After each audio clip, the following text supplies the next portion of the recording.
I see Tim Pool putting on Israeli talking points against me, it's just absolutely disgusting. And it's shameful what he has become. We're going to be exposing Tim Pool. He wants attention. He's going to get the attention that he and his cohort, people like Laura Loomer, deserve. Because I'm on any foreign payroll. I don't follow foreign talking points. I follow the Constitution, the Bill of Rights in 1776, 110%. Look, Tim Pool is a sad fence sitter, and that annoys me. But can we keep the heat on Laura Loomer, Alex? You got me a little bit excited with the Loomer talk. Anyway, so as you just saw from that video, Alex Jones has officially taken the gloves off and is ready to go toe-to-toe with fellow conservative podcaster Tim Pool. I don't know where this came from. It just popped up on my feed, and of course, it drew my attention. So if you're wondering why this is going down, I'm about to walk you through it. Long story short though, Alex Jones is accusing Tim Pool of being a cuck for Israel. Now, is there any evidence to the claim? I don't know, let's walk through it.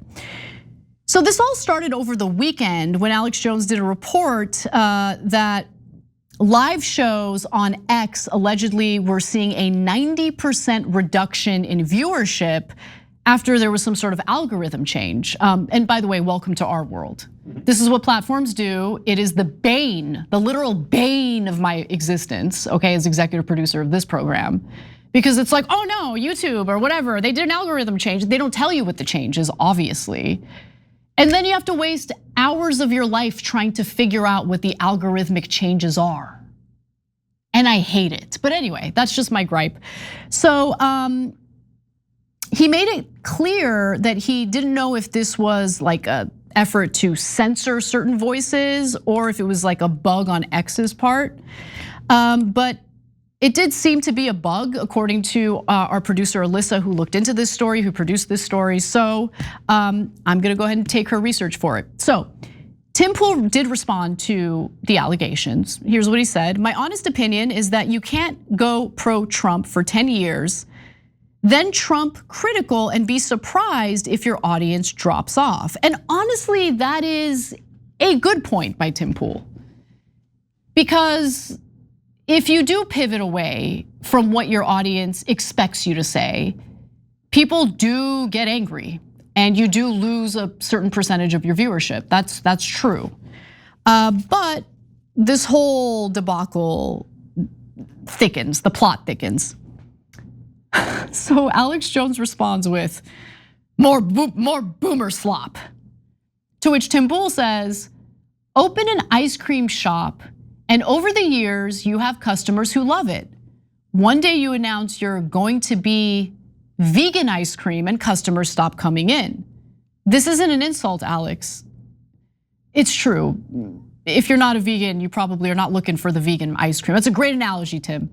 But Alex responds with, Tim, it was a glitch affecting all streamers on X. It's now been fixed. Tell Benjamin Netanyahu I say hi. Little quip at the end, I like that.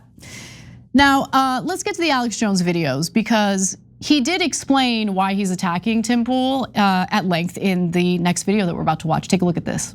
Look, the reason I'm pissed off at Tim Pool and everybody like him is very simple. Israel spent $1.3 billion officially out of their Knesset to pay for US influencers who attack anybody that's against the Iran war. And it's been clear these guys all follow talking points and are in lockstep. And they all deny they're taking money from Israel. But on record, Israel spent $1.3 billion in the last 18 months. If you go back about 14 months ago, Tim Pool got caught meeting secretly with a bunch of influencers with Netanyahu, reportedly getting marching orders, according to sources. He said, yeah, I met with him and I'm proud of it, but I won't tell you what we talked about, Chatham House rules. So then I post a video about that where he's celebrating because it was a glitch on X. They admit was a glitch that affected all live streams. I thought it was a glitch. I said it's open on censorship and knocked our viewers down in one day, 90%, they're back up. He said, well, that's because you're anti-Trump, nobody likes you. And they had all these other influencers, clearly a talking point, saying the same thing. It's clear that a bunch of them have gone public. They get sent the messages every day, what to say, what to do. They put it out. I've just been too nice to these little swarmy, people that sit there and act like they're patriots, but they're not. If you support Israel controlling our government, you support Israel taking over our military with the NDAA, If you support all this garbage, you're not an American. I mean, I certainly agree with a lot of what Alex Jones said there in regard to Israel's undue influence over our country, the efforts at propagandizing Americans with all this money coming in from the Israeli government. Obviously we've talked at length about the whole Brad Parscale foreign operative issue. And so he's pointing to something very real here. And to be clear, and I want to also put like my weakness out in front so you guys are aware of it. I don't watch Tim Pool's show regularly, and I'm basing this based off certain clips that go viral on social media of what Tim Pool has to say about certain things related to the Iran war or our relationship with Israel or Israel's behavior abroad, all of that stuff. He's a fence sitter. He definitely is a fence sitter, and it's annoying. PBD does the same thing. PBD's take after the debate with Candace Owens and Andrew Wilson, he's like, oh, who won the debate? I think they both won the debate. Come on, Patrick, come on. Pick a side, be a man. Same to you, Tim. Like it doesn't even make me upset. We have a masculinity crisis in the country. Take a stand, don't be afraid, okay? But Tim Pool does a lot of fence sitting and it's uninteresting. Like people tune in because they wanna know what you actually think. And when you do the fence sitting, people are not dumb. People know that you are fence sitting. They recognize it for what it is. And so I don't know if that's what Alex Jones is trying to reference here, but he does ask Tim Pool a question in the next video. Let's take a look at that. We cannot tolerate Americans meeting secretly with a foreign government that's openly trying to manipulate our foreign policy and primarying members of Congress and trying to take over our military secrets in the new National Defense Authorization Act. And all I know is Tim Pool follows the exact Israeli talking points. So even if he's not taking money, he is following their talking points. And I want to just say this. Despite the billions they've spent trying to propagandize and buy off influencers, there's still enough loyal Americans, left, right, and center, to see through this and don't buy into it. So you can't buy us all. Answer the question. When you meet with Israeli officials and their head of state, what are their marching orders, and are you or subsidiaries, or you or any of the organizations you work with getting any money from Netanyahu directly, the Knesset, Mossad, their military, or their subsidiaries, or from AIPAC or domestically? Answer the question, Tim Pool. Answer the question. Have you or have you ever been an agent of the rogue state of Israel? So I'm gonna do a little bit of speculating here, and it is speculation, but if you can remember months ago, Alex Jones was catching some heat from even his own fans because it appeared like he was paying lip service to like Zionist narratives. He was like attacking Candace Owens unfairly in some ways. And so I was like, what is he doing? Like he's kind of built a career off of conspiracy theories, many of which were tied to Israel, some of which turned out to totally be true, by the way. And now all of a sudden he seems to be captured or influenced by Israel. That was my speculation back then. My speculation now is that probably did a little bit of damage to him in terms of viewership, and maybe this is a way to rehab his reputation. I don't know, because this does kind of feel like it came out of nowhere. And he is going pretty hard against Tim Pool. And to be fair to Tim Pool, he's been open and upfront about the fact that, oh yeah, he took the trip. Homeboy definitely met with Benjamin Netanyahu, and he doesn't need to tell me what they talked about. I know exactly why Benjamin Netanyahu invites American content creators to Israel. I know what that trip is about. So let's take a look at this video. He talks about meeting with Netanyahu last year. Last night I wasn't here. I got late word that I was invited to a private roundtable meeting with Prime Minister Benjamin Netanyahu. It was under what's called Chatham House rules. For those that are not familiar, this means that you cannot reveal anybody who attended, nor attribute anything to any one individual, as they can deny it, and they would. However, what I love about what the White House is currently doing, when you bring together a bunch of influencers and podcasters who don't know much about journalism culture, whatever you want to call it, not that we respect it tremendously, most people didn't know what Chatham House meant. So with all due respect, it's funny because they bring us into the Blair House, which is where Netanyahu was staying. And immediately people are walking around with their cameras, their phones up. They actually took our phones from us. And I legit thought they would maintain Chatham House rules, meaning you can't quote the prime minister, you can't quote his officials and the other people who were there, but you can report what was said generally. If you wanted an official quote on a specific matter, you would then ask an official once the meeting was wrapped and they'd provide you the exact quote. Or they would just say outright, like, we haven't put our quotes on that one. Wait, so you were hoping that nothing would come out about this meeting that you had with Netanyahu in Israel? But since word hit the streets, you're openly talking about it. I don't know, that didn't look good. But anyway, okay, so let's actually look at the article that Tim Pool had up. It was a piece written in the Jewish Insider from April of last year. Okay, so let's take a look at that. Pool expressed concerns about increased anti-Semitism and anti-Zionism in the pro-Trump podcasting space, according to sources in the room. Responding to Pool, Netanyahu said that that is the reason he invited the group to meet with him. Again, I didn't need Jewish Insider to tell me this. I was already fully aware because I know how the Israelis operate. But okay, Pool argued that there is a Qatari op to manipulate social media algorithms to make anti-Semitic and anti-Israel episodes appear to receive far more views than, say, tips for picking up women in order to incentivize podcasters and YouTubers to produce more anti-Semitic content. Netanyahu, however, was non-committal in his response, saying only that it's possible. Okay, so let me explain, let me decode what's actually bothering Tim Pool. So when Biden was president, well, that's a target-rich environment for a right-winger like Tim Pool, right? You're not tasked with holding your own side accountable. You get to attack the other side without worrying that your audience might be upset with you. Then Trump gets elected, reneges on his campaign promises, does all sorts of things that we all know Tim Pool would excoriate Biden for, rightfully so. But it's Trump, it's Daddy Trump. So he fence sits all day. He straddles that fence so hard, harder than the top OnlyFans model, okay? Loves to straddle, okay? And that's so uncomfortable. So he's like, my numbers are low, and it's because the anti-Semitic content gets the views. Now, of course, the content he's referring to, I would venture to say, isn't even anti-Semitic. Anyone who actually had the courage to call Israel out on its treachery, well, in the very beginning, there were very few content creators who were willing to do that. So yeah, it did increase viewership, but it was hard to monetize that content because that content always gets demonetized. But anyway, okay, so that's really what's bothering Tim Pool, okay? It's tough to be a fence sitter and expect your audience to grow, but okay. The prime minister emphasized in the context of Qatar as well as Iran that Israel and the United States share the same adversaries. Iran, Netanyahu said, wants to destroy both the United States and Israel. Okay, what total clown, but let's move on. So a few months later in September, Netanyahu met again with influencers at the Israeli consulate in New York. We've talked about that meeting a lot on this show, but here's some more details.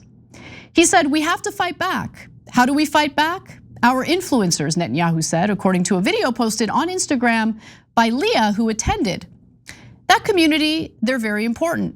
In September, newly formed firm called Bridges Partners registered as a foreign agent for the government of Israel and disclosed plans for a $900,000 influencer program dubbed Esther Project. We've also talked about that at length on this show. And that's just one way, just one of the ways that Israel, I hesitate to even say that Israel got caught trying to buy American influencers because they're just so candid, open, brazen. They tell us who they are every day. They tell us what they plan to do every day, and then they do it. So they didn't get caught. They said they were gonna do something, and then they did it. And then the influencers involved whine and cry when people criticize them for being involved in an obvious government-led propaganda campaign. Government-led meaning a foreign government. They're taking money from a foreign government to propagandize their fellow Americans. on behalf of that foreign government. Not a good look. But Tim Pool has some experience taking foreign money, right? Anyway, so here's Tim Pool on Batya Ungar Sargon's show just a few months ago. It seems unconnected to what we're talking about, but it's not. Take a look at this. Well, unfortunately, it's largely being perceived negatively. There are a lot of people saying that Donald Trump campaigned on no new wars, and I don't come on my show and tell people what they think should or should not be in terms of their opinions on the morality of these things. But one thing I find deeply challenging is the narrative as to why we are engaged in this war, particularly among young people and in social media circles, is incorrect. And as you've already mentioned, there are a lot of people that immediately say this is Israel's ideological war that is pulling the United States into it. They're forcing us into it. But this is quite simply, and I think if the Trump administration really laid into the oil issue here, you might actually get people to accept it. I think one of the mistakes being made is trying to simplify the moral issues around this conflict. Iran potentially being a nuclear power could wipe out Israel, but it could also destabilize the region in general. And all of that's true. But I think the very simple reason for this is they're disrupting oil trade, a large portion of it. And I don't believe that we should sit by, I mean, we as in the world, and allow a single nation to disrupt 20% of oil and gas trade among peaceful, cooperating nations that want to trade oil. Tim, was the oil trade disrupted prior to the war being launched against Iran? The war that you're defending and supporting? Oh, unfortunately, Americans don't support it. Yeah, no duh. Because Americans know why we got dragged into the war in the first place. And it has led to inflation. It has harmed their personal finances. Like, was the Strait of Hormuz controlled and closed by the Iranians prior to Trump deciding to attack them on February 28th? Why are you making it appear as though this war is to get the Strait of Hormuz open? Wow. That guy has an audience, it's amazing. But okay, let's continue. He has responded to Alex Jones in like a variety of ways. Most of them are posts on X. Let's give you a few examples. Alex Jones says Tim Pool needs to come clean on his secret meetings with Israeli government and Benjamin Netanyahu. They're not secret meetings, we all know about them. So I wanna be fair to Tim in that regard. But he responds by saying, I have defended Alex Jones publicly for nearly 10 years. I've never said a bad word of him. Ask yourselves, what makes a man attack one of his allies in media? Well, because he thinks you're corrupt and you're taking foreign money to propagandize your fellow Americans into supporting things that are detrimental to the United States. And I think he's also trying to rehab his image a little bit. But there's more. Tim also says with friends like Alex, this is the lesson of politics. There are no friends, only conveniences. Alex was fine to use my support and show when it served him. Now he has decided I am of less value. It's hard when you realize some people never really were your friend. I know. But honestly, it's kind of true. Don't become besties with on-air personalities, it's a bad idea. I should know. Don't mentor them either, bad idea. I should know. Now, Tim Pool then tries to flip the situation on Alex Jones. I have not seen this video yet, so let's see if he succeeds. Surface level dude, I read the news. I've got some experience. I know a little bit, but I certainly don't know everything. And so I have to wonder, when you get the likes of Tucker, Alex Jones, Candace, and many others inverting their worldviews on a dime, it doesn't seem organic. Alex makes a weird post saying Tim Pool needs to disclose his meeting with Israel or whatever, and if he ever got paid. And I responded with, it was an open meeting, Chatham House rules. We took pictures of ourselves at the meeting. Netanyahu was trying to lobby American influencers to support war with Iran. They mostly didn't, some did. And I've never received money from any foreign government for any reason ever in my life, and that is a fact. Now here's the weird thing. Alex still has a bunch of fans spam blasting me the same thing over and over again. Why won't you respond? Literally, the first thing I did was respond. Well, the question is, how does Alex all of a sudden have a bunch of generic accounts spam blasting as if something bigger is going on? Look, I don't know if he took money from Israel. What I do know is he went on that trip, and if you don't want the heat, you don't go on those trips. I've been invited to visit foreign governments by said governments that want me to visit, and the answer is no.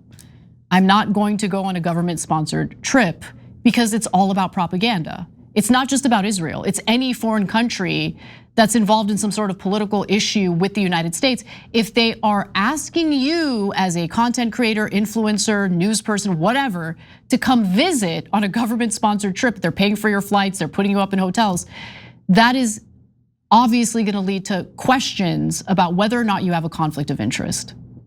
It just is what it is. Every time you ring the bell below, an angel gets his wings. Totally not true, but it does keep you updated on our live shows.